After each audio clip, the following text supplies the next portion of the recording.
Bom dia, meus queridos.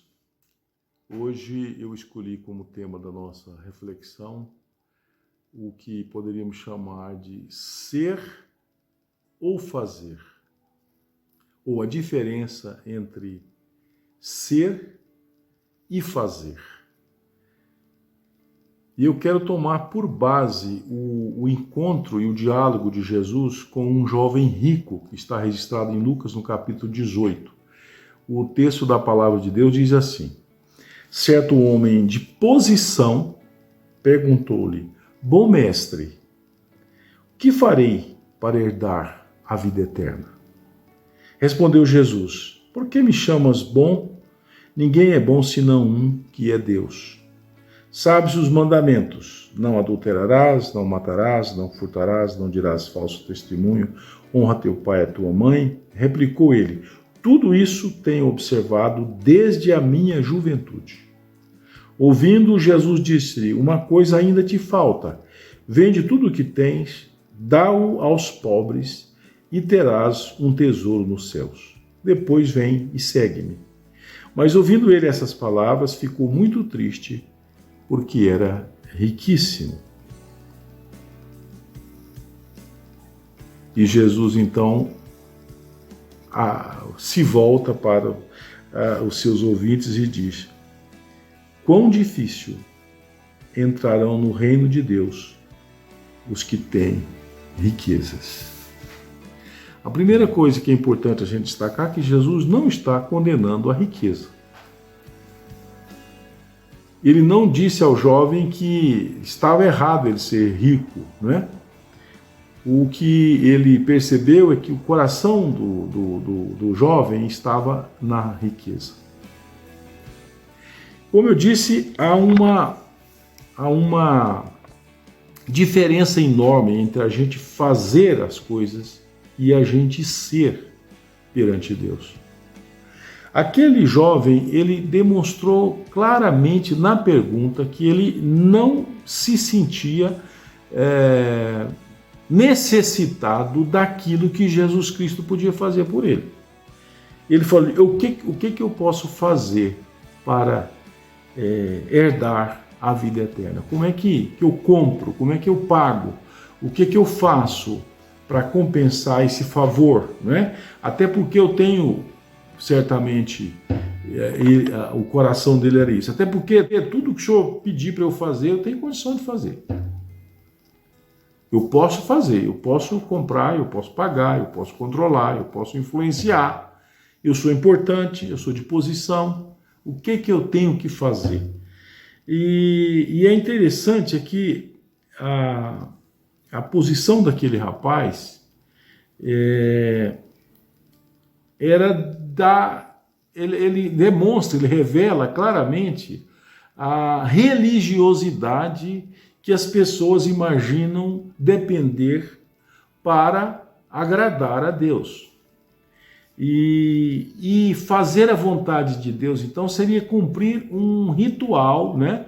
Seria decorar a palavra, seria decorar os mandamentos. E interessante que ele fala o seguinte: olha, Jesus perguntou para ele, ou afirmou, certamente, né, você sabe os mandamentos, porque não tem a interrogação aqui no texto.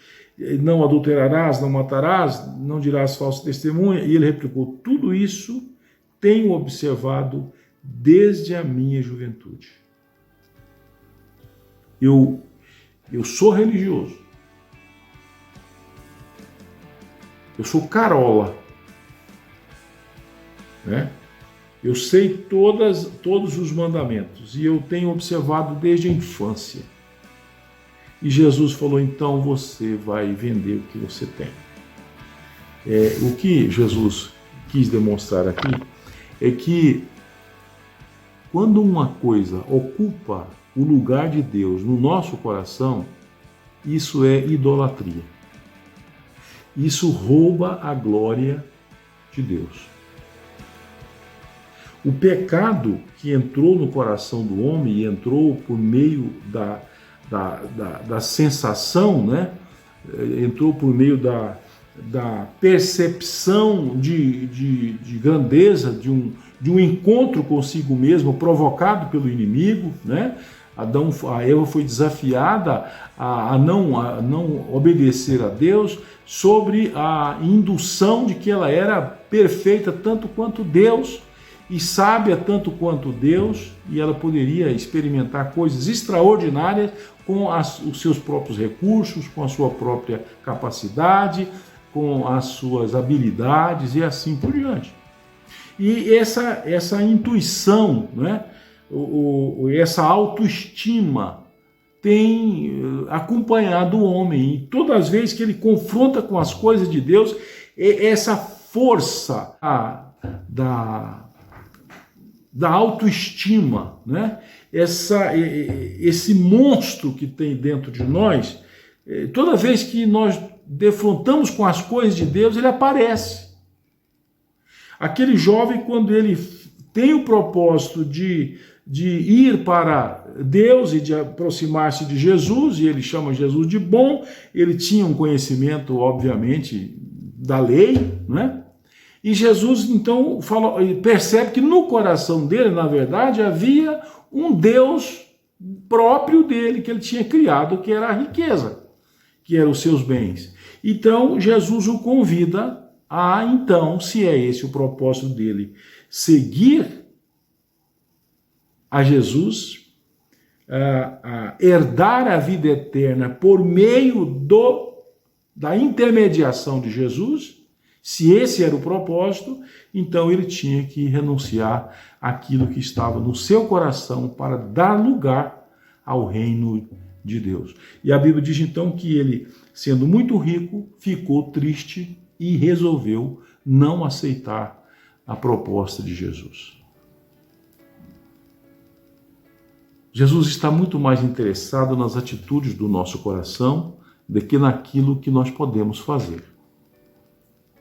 Jesus está muito mais interessado na lealdade, na sinceridade dos nossos propósitos do que nas vezes em que nós acertamos e fazemos as coisas conforme o figurino da sociedade nos impõe. Jesus está muito mais interessado na sinceridade e na lealdade do nosso coração para com Ele do que com aquilo que nós podemos oferecer. É muito comum a gente ver pessoas entrar num ativismo religioso buscando agradar a Deus. Muita gente acha que ir à igreja e frequentar um templo, e frequentar um culto, frequentar uma missa e fazer uma série de coisas com vistas a agradar a Deus resolveria o problema do coração. Mas aquilo que ocupa o lugar de Deus é que é o nosso ídolo. Eu posso não ter um ídolo feito de pedra ou feito de bronze ou de alguma coisa. Eu posso nunca ter me prostrado diante de uma imagem para adorá-la. No entanto, eu posso ter um ídolo dentro de mim, do meu coração, que rouba a glória de Deus. Aquele jovem tinha isso. A sua riqueza roubava a glória de Deus da sua vida, do seu coração.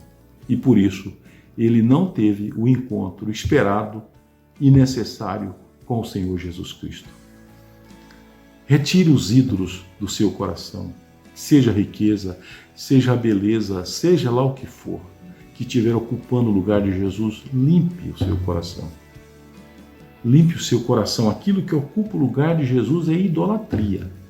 Aquilo que ocupa o lugar de uma vida leal, sincera e livre e liberta para fazer a vontade de Deus, aquilo que me tira desse propósito é ídolo.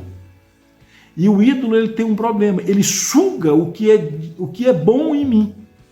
Ele retira de mim, porque o ídolo, ele quer ser adorado. O ídolo, ele quer ser bajulado. O ídolo, ele quer ser invocado. Então, quando eu tenho um ídolo, eu sou dominado pelo ídolo. E tem gente dominada pelo dinheiro, dominada pelo poder, dominada pela fama, dominada pela beleza, porque esses são os ídolos que ocupam os corações dessas pessoas.